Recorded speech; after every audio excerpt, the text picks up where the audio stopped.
So I'm about to show you guys 5 different ways you can store your inventory for your online boutique. She's an icon, she's a legend, and she is the moment.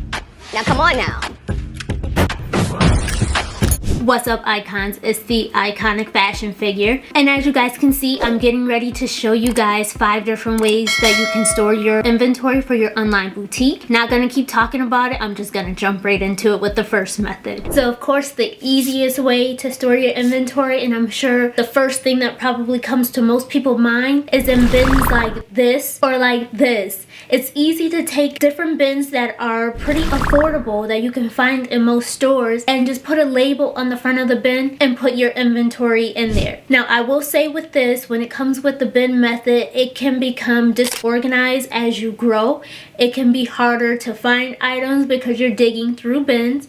So that's why I'm just quickly showing this method, because it's not one that I would recommend for those of you that are growing or have a lot of inventory, to just have these type of bins on your floors with inventory in them, because then you have to dig through them. But that is one method that you can use to store your inventory, especially for those of you that are running an online business from home, because these type of bins are easy to slide like at the bottom of a closet or something like that, where you can store your inventory until you have the space needed to run your business as it grows. One of the more common ways to store your inventory, of course, is with a rolling rack. And I have this double-decker rolling rack that I actually use for photo shoots when I'm prepping for photo shoots, and I'll show you why in a second. But this is a good way for you to store your inventory for your boutique, especially if you're running it out of your home. Because this rolling rack, for one, it has 2 sides to it, so you can store plenty of inventory. It also extends on the end, so like if you have more inventory you need to store, you can stretch those out.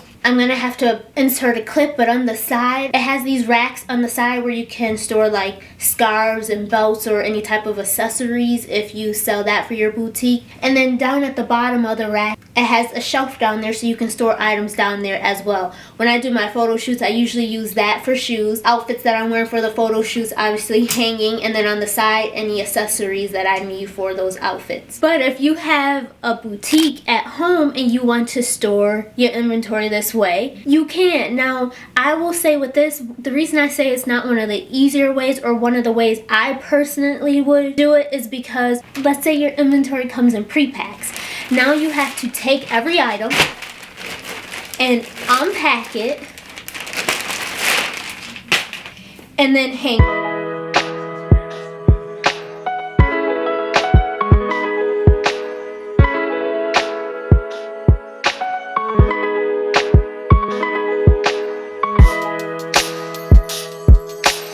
So now the entire pack is hanging. They are in order by size, or you can get those little size things that can go on the hanger so you know which size each one is, but it is in order by size, and then all of the inventory you have, you would just line up.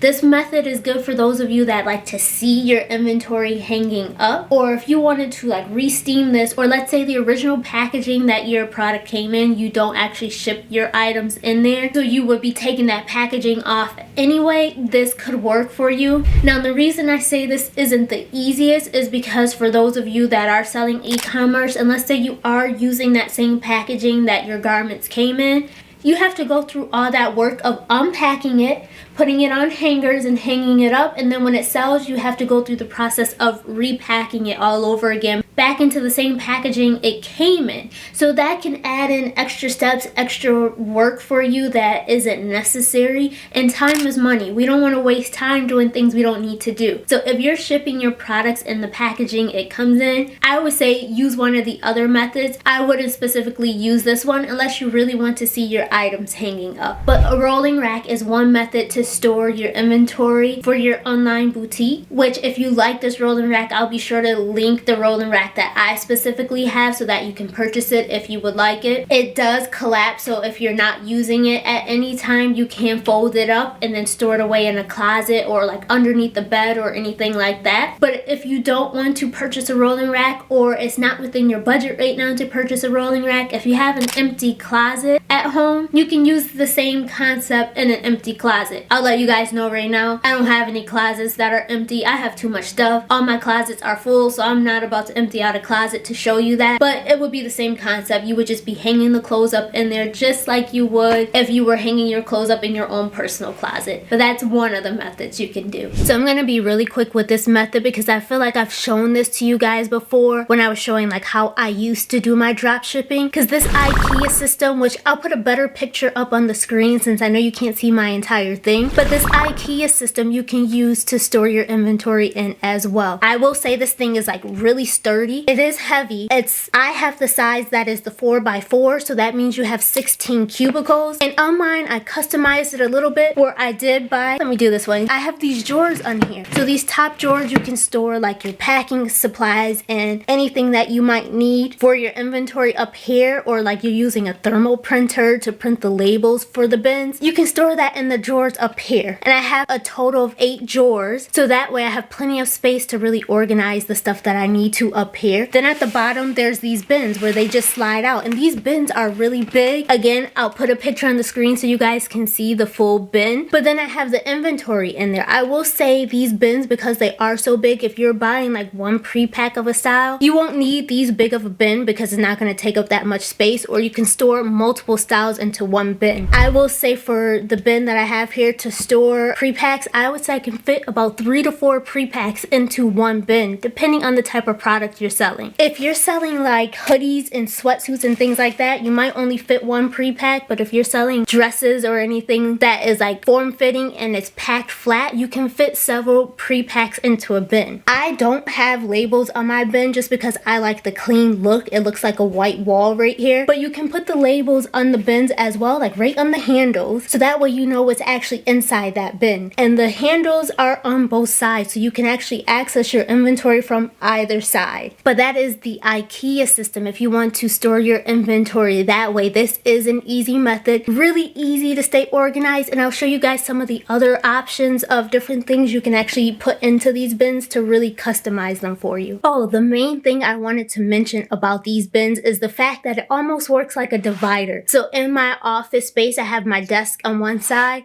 my backdrop on the other side, because it splits the room for me. So for those of you that are working from home and you're trying to divide a workspace and really kind of hide your work area so that it's not so open, this works really well as a room divider because, again, I kept mine plain white, so it looks like it's just a white wall that's dividing the room.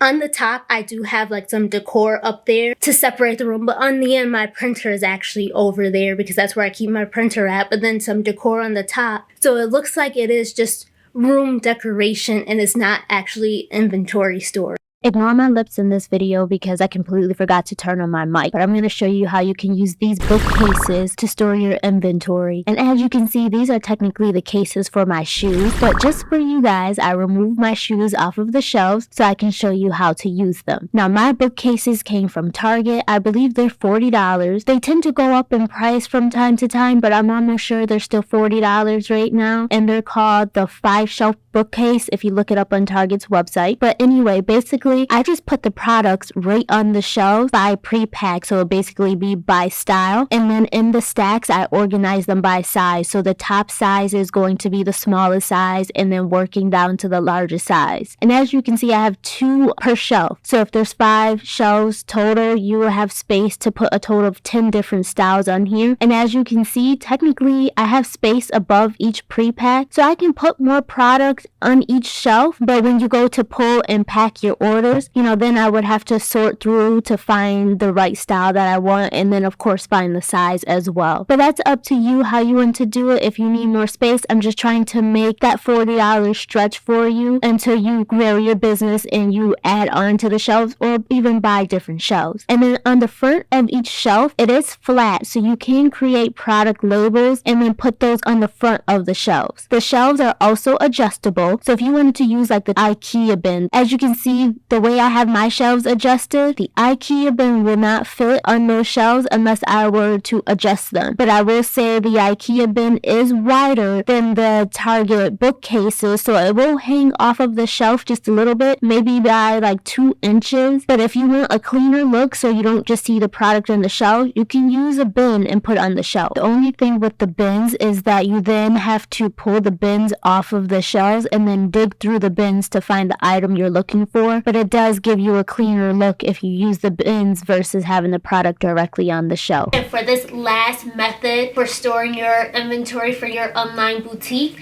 it's going to be to turn this free USPS box into a bin to store your inventory. These boxes you can get on their website for free, or at least you used to be able to. Things have changed since the last time I've gotten these boxes from them for free, so I don't even know if they're free anymore. But check the USPS website. If not, go into a post office and you get these boxes for free. Now the size that I have right here, they don't have in the post office. Most post offices don't have this size. You have to get them on the website, but they have the smaller priority box like this. But I'll put the information on this box in the comments if you guys want this size box, because this will work well for the inventory. But let's get into it. This one's going to be a DIY. So for those of you that are trying to save your coins and you are on a tight budget, this would be for you. So I start by closing out the bottom of the box. This one doesn't seal on its own, so you will need tape to tape it closed.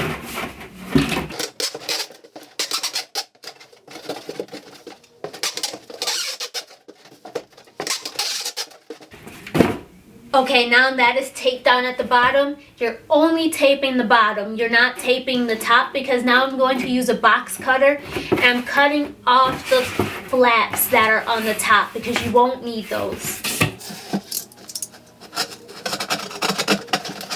Now again, this is good for someone that's a beginner, but I actually recommend this method more than the very first method with the bins you buy from the store, unless you can find smaller bins like this, but I would go smaller to keep it more organized. You'll just now need shelves to put this on, which you can buy shelves like this at the store, or like this.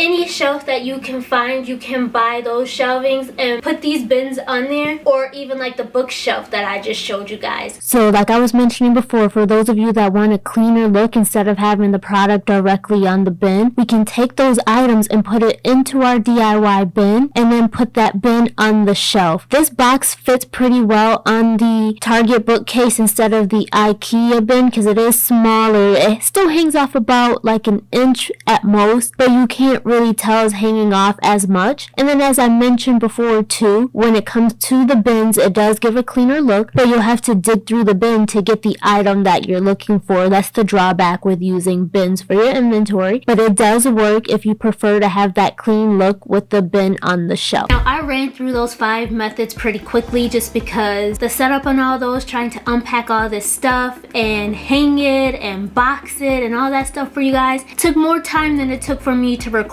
So the whole setup process took a lot of time. So by the time it got to me actually recording, I was already worn out. But I think you guys got the point of the 5 different methods you can use to store your inventory. Now in a previous video, I've given you guys a free template for your product inventory for when you receive that inventory in. You can keep track of your inventory and even know the profit that you'll make on that inventory before you even sell it. So if you haven't seen that video, I'll definitely make sure to link that for you guys so you can check that out and download that template for you, because that will be helpful for you. In this actual video here, I just show you one easy way, a quick way where you can manually track your inventory as well. Now throughout the video, I know I mentioned a few different times of using labels to label your inventory, especially like in bins, or when I showed you the bookshelf, telling you to use labels on the bookshelf as well. But I didn't actually show you guys how to create those labels.